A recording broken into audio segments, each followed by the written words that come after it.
it doesn't matter where you're starting from, as long as you have the goal and the desire to do something bigger.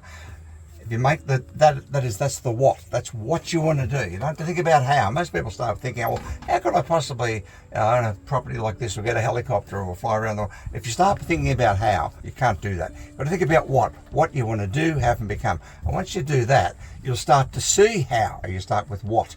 I'm going to do this. I'm going to become this. I'm going to have this. End of story. Full stop. Over and out. And no one's going to talk you out of it. When we lived in Sydney, we had a horse ranch. We wrote a book about how to read horses, the body language of horses. I can remember people saying to us when we lived in Sydney, how are you going to do that? Never done that before. We said, we don't know, but that's what we're going to do. We decided the what, and then we saw the hows. The hows appear. That's the great thing about this type of goal setting. You decide what you're going to do, have, and become. Then you see how. This happened to us hundreds of times, and probably one of the most telling, I guess, was in the late 70s. I thought, wouldn't it be great to go into the USSR and run a seminar?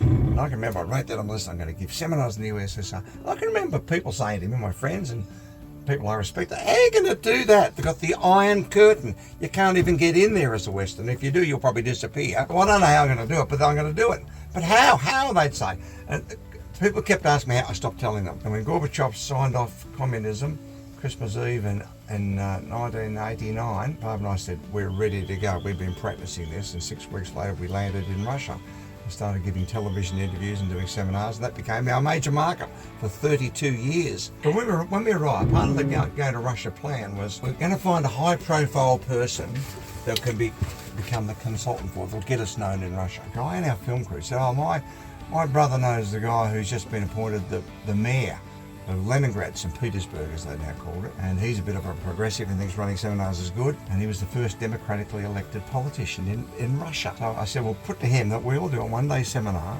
for the top politicians on how to go on TV and look credible to the world, because the Russians didn't look credible. They looked communist. You know, we want to help everybody. We want to help young people.